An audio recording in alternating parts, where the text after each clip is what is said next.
इनका जो पेनिस का जो साइज है वो थोड़ा सा सिकुड़ गया था, वो थोड़ा सा स्मॉल हो गया था, तो उसमें भी इनको इम्प्रूवमेंट हो गया है, गिर्थ में भी इम्प्रूवमेंट हो चुका है। नमस्कार दोस्तों, ये जो आप इस पेशेंट का स्क्रीनशॉट देख रहे हैं, इस पेशेंट को बेसिकली इरेक्टाइल डिस्फंक्शन की प्रॉब्लम थी, लो लिबिडो की प्रॉब्लम थी और साथ ही साथ शीघ्र पतन की प्रॉब्लम थी। तो इन तमाम समस्याओं के लिए ये पेशेंट मेरे पास आज से 4 महीना पहले से कांटेक्ट किए थे। इनका ट्रीटमेंट चल रहा है पिछले 4 महीने से मेरे पास। और इस पेशेंट का थॉरोली केस टेकिंग करके मैं पेशेंट को सोराइनम प्रेस्क्राइब किया था। सोराइनम 0/1, 2, 3, 4 पहले 2 महीने के लिए, उसके बाद सोराइनम 0/5, 6, 7, 8 अगला 2 महीने के लिए। तो आज टोटल 4 महीना हो चुका है इस पेशेंट का ट्रीटमेंट मेरे पास चलते हुए।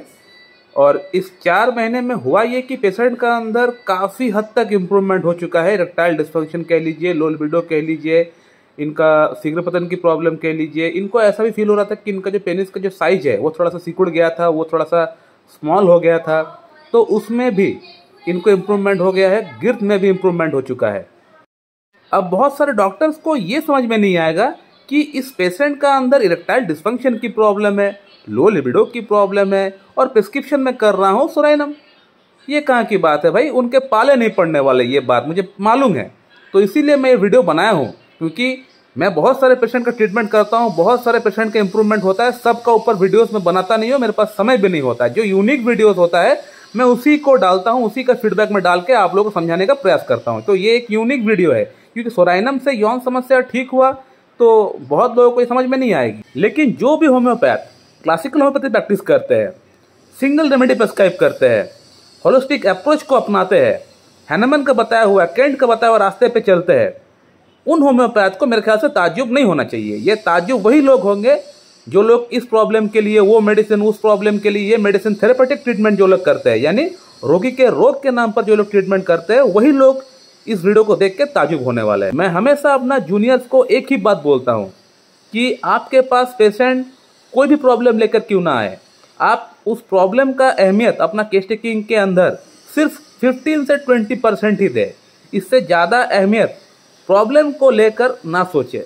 प्रॉब्लम है, प्रॉब्लम लिखना है, लेकिन ज़्यादा उसको सोचिए मत, ज़्यादा उसके बारे में सोच के मेडिसिन के बारे में सोचिए मत, नहीं तो आप 100% आप फेलियर हो जाएंगे। आप कभी भी सक्सेसफुल डॉक्टर नहीं बन पाएंगे और आपका पेशेंट एक डॉक्टर से दूसरा डॉक्टर के पास चला जाएगा। तो केस टेकिंग का जो 20% अहमियत है सिर्फ आप प्रॉब्लम का ऊपर दीजिए, यानी जो भी उनका पैथोलॉजिकल है, जो भी पैथोलॉजी है उस पर 20% दीजिए।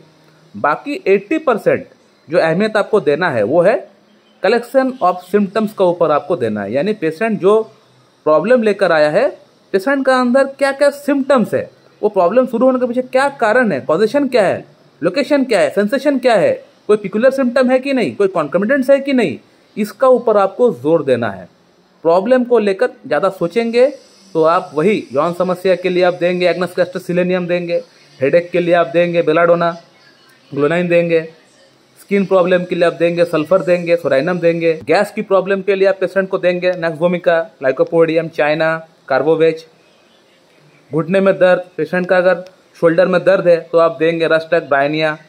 तो इस तरह का थेरेपेटिक ट्रीटमेंट आप फिर करना स्टार्ट कर देंगे। तो इस तरह का थेरेपेटिक ट्रीटमेंट से प्रॉब्लम कभी भी सॉल्व नहीं होता है पेशेंट का अंदर। तो पेशेंट का रोग का जड़ का अंदर घुसना पड़ेगा, कारण क्या है उस पर जानना पड़ेगा। बिना कारण जाने आप रोगी का समस्या का आप हल आप नहीं निकाल पाएंगे। तो हमेशा पेशेंट को पूछे कि ये प्रॉब्लम डेवलप होने के पीछे क्या कारण आपको लग रहा है। पेशेंट बताएगा, कुछ ना कुछ बताएगा पेशेंट आपको, तो पूछिए, आपका काम होता है पूछना। जैसे कि इस केस का अंदर हुआ है, इस पेशेंट का उम्र ओनली 25 ईयर्स है और इस पेशेंट का लिंग में तनाव बिल्कुल नहीं आता है। तो मैं पेशेंट को पूछा कि आपका अंदर ये प्रॉब्लम डेवलप होने के पीछे आपको क्या कारण लग रहा है। तो पेशेंट ने बताया, डॉक्टर साहब 2 कारण मुझे लग रहा है, एक हस्तमैथुन मैंने बहुत ज़्यादा किया है, ये एक कारण हो सकता है। दूसरा कारण जो है मुझे लग रहा है कि मुझे स्किन डिजीज थी, यानी चर्म रोग थी, उसके लिए मैं एलोपैथिक ट्रीटमेंट कराया था और मेरा हेड में एलोपेशिया एरिएटा हो गया। तो गोल जैसा जो कॉइन जैसा जो स्ट्रक्चर बना के जो बाल झड़ता है, उस तरह का एलोपेशिया एरिएटा इनका अंदर डेवलप हुआ था। तो ये दोनों ही समस्या के लिए एलोपैथिक ट्रीटमेंट इनका हुआ था और एलोपैथी में ऑइंटमेंट वगैरह लगाया गया था और खाने की कुछ मेडिसिन जो होती है फिनेस्ट्रेट वगैरह इनको दिया गया था। तो इन मेडिसिन से और इन लगाने का ऑइंटमेंट से इनका अंदर प्रॉब्लम स्टार्ट हुआ। ये पेशेंट काफ़ी हद तक कन्फर्मली मुझे बोल पा रहा है। So there is a history of suppression of skin disease. मैं हमेशा बोलता हूँ आप लोगों को कि चर्म रोग के लिए, हेयर फॉल की समस्या के लिए एलोपैथिक ट्रीटमेंट आपको नहीं कराना है। एलोपैथिक ट्रीटमेंट कराएंगे तो वो लोग जो मेडिसिन देंगे वो दब जाएगा आपका स्किन के अंदर। तो दब जाने के कारण से वो तो आपका दब जाएगा, आपको इंस्टेंटली आपको आराम मिल जाएगा, लेकिन वो कुछ साल बाद, 3-4 साल बाद, 2 साल बाद आपका अंदर कुछ ना कुछ बड़ा रोग आपका अंदर उत्पन्न कर देगा। जैसे कि इस पेशेंट के अंदर हुआ है। इस पेशेंट के अंदर सिर्फ यौन समस्या नहीं हुआ है, यौन समस्या तो उत्पन्न हुआ ही हुआ है, इसी के साथ साथ इनको एस्थमा की प्रॉब्लम डेवलप हो गया है, इनको सांस लेने में प्रॉब्लम हो रहा है। अब इस पेशेंट का अंदर मैं थॉरोली केस टेकिंग करके इस पेशेंट को मैं सोराइनम प्रिस्क्राइब किया था। सोराइनम क्यों प्रिस्क्राइब किया हूँ? सोराइनम तो किताब अगर जो लोग देखे वो लोग देख पाएंगे, वहाँ पे मेल चैप्टर है ही नहीं, मेल भी नहीं है, फीमेल भी नहीं है, यानी पुरुषों की जननांग फीमेल जननांग के अंदर ये काम ही नहीं करते, इसका कुछ स्पेयर ऑफ एक्शन दिया ही नहीं गया है, लेकिन फिर भी मैं प्रिस्क्राइब कर रहा हूँ सोराइनम। तो इस पेशेंट का अंदर सोराइनम मैंने इसलिए प्रिस्क्रिप्शन किया है क्योंकि मैं इस पेशेंट को लेकर सोचा हूँ। इस पेशेंट का रोग को लेकर मैंने नहीं सोचा है, रोग को लेकर ज़्यादा मैंने हेडेक नहीं पाला है, मैं पेशेंट को लेकर हेडेक पाला हूँ, मैं पेशेंट को लेकर सोचा हूँ। पेशेंट को लेकर अगर आप सोचेंगे तो सोराइनम आएगा, अगर उसका डिजीज को लेकर आप सोचेंगे तो एग्नस कैस्टर, सिलेनियम, कैलेडियम, योहिम्बिनम, डामियाना, इस तरह की जो मेडिसिन होती है, R41, डमिया अग्राफोर्ड, डमिया प्लांट, इस तरह की जो मेडिसिन होती है वो आएगा, लेकिन इस तरह का मेडिसिन से फ़ायदा नहीं होने वाला। तो आपको पेशेंट को ही ट्रीटमेंट करना पड़ेगा, पेशेंट को ही एज ए होल आपको ट्रीटमेंट करना पड़ेगा।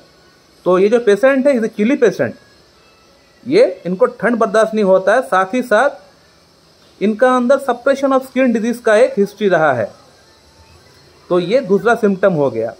थर्ड सिम्टम की अगर बात करें, पेशेंट ने मुझे ये बताया कि डॉक्टर साहब इवन कि समर के महीनों में भी इसको चादर चाहिए ओढ़ने के लिए। तो आप समझ सकते हैं कि पेशेंट कितना चिली है, और पेशेंट हर रोज नहाते नहीं है, इसका बॉडी से एक दुर्गंध आता है, एक फिल्थी स्मेल बॉडी के अंदर आया करता है अक्सर, और इनका जो भूख है वो बहुत रेवेनस है, यानी रेवेनस एपेटाइट। अभी खाना खाया, 1 घंटा हुआ कि नहीं, फिर से इनको भूख लग जाएगा, इस तरह का इनका अंदर एपेटाइट है। इसके अलावा एंजाइटी, डिप्रेशन बहुत ज़्यादा है, छोटी सी बात को लेके सोचते बहुत ज़्यादा है, एंशियस बहुत ज़्यादा है। तो सोराइनम का जो पेशेंट होता है वो बहुत ज़्यादा एंशियस होता है, बहुत ज़्यादा छोटी सी बात को लेके सोचता है, सोच में डूबा हुआ रहता है। छोटी सी बात अगर उसके ऊपर हो जाए, आ जाए, तो उस बात को लेके हमेशा सोचते ही रहता है जब तक वो चीज़ ना हो जाए। तो इतना सोचने की इनका अंदर बीमारी होता है। तो इस पेशेंट का पूरा थॉरोली केस टेकिंग करने के बाद मैं पेशेंट को सोराइनम ही प्रिस्क्राइब किया था। सोराइनम इसलिए प्रिस्क्राइब किया क्योंकि the patient is chilly. Psorinum का जो पेशेंट होता है चिली होता है, और जो मेरा पेशेंट है ये भी चिली है, ठंड बर्दाश्त नहीं होता है। पेशेंट ने खुद बताया, डॉक्टर साहब मैं समर के महीनों में भी चद्दर ओढ़ के सोता हूँ, मैं हर दिन नहाता नहीं हूँ, समर हो या ठंड हो मैं हर दिन नहाता नहीं हूँ। ये और एक सिम्टम हो गया सोराइनम का। इसके अलावा बॉडी से दुर्गंध आता है, बहुत ज़्यादा दुर्गंध है बॉडी के अंदर, पसीना कम है लेकिन फिर भी बॉडी के अंदर दुर्गंध बहुत ज़्यादा है, ये और एक सिम्टम हो गया। रेवेनस एपेटाइट, बहुत ज़्यादा भूख लगता है। इसके अलावा सप्रेशन ऑफ स्किन डिजीज, जो मेन सिम्टम है सप्रेशन ऑफ स्किन डिजीज, उसके बाद से प्रॉब्लम शुरू हुआ है। तो एक्यूट डिजीज के बाद अगर कोई प्रॉब्लम शुरू होता है तो हम लोग वैसे भी सोराइनम के बारे में सोच सकते हैं। सोराइनम, सल्फर, कॉस्टिकम, कार्बोवेज, इन मेडिसिन के बारे में हम लोग देखते हैं कि एक्यूट डिजीज आफ्टर अगर कोई प्रॉब्लम उत्पन्न होता है, 4 मेडिसिन हम लोग सोच सकते हैं, देना ही है ऐसा कुछ नहीं है, लेकिन सिम्टम्स मैच होता है तो हम लोग दे सकते हैं। तो ये भी एक एक्यूट डिजीज है ना, पेशेंट का अंदर स्किन डिजीज हुआ था, साथ ही साथ पेशेंट का अंदर एलोपेशिया एरिएटा हुआ था, उसके बाद से ही पेशेंट का अंदर प्रॉब्लम उत्पन्न हुआ है, उसका ट्रीटमेंट हो चुका है, उसके बाद से प्रॉब्लम उत्पन्न हुआ है। तो there is a history of suppression of skin disease, सब कुछ मुझे मैच हो रहा है सोराइनम के साथ, तो सोराइनम में क्यों प्रिस्क्राइब ना करूँ। सो माय डियर फ्रेंड, ये है क्लासिकल होम्योपैथी, इसी को बोला जाता है होलिस्टिक अप्रोच ऑफ होम्योपैथी। यहाँ आपने देखा पेशेंट का एस्थमा भी ठीक हो गया। पेशेंट ने लिखा है कि उसका सांस लेने का जो प्रॉब्लम होता है यौन समस्या के साथ साथ ये भी ठीक हो गया। ना तो मैं पेशेंट का अंदर इरेक्टाइल डिस्फंक्शन का ट्रीटमेंट किया, ना तो मैं पेशेंट का अंदर एस्थमा का ट्रीटमेंट किया, मैं पेशेंट का ट्रीटमेंट किया।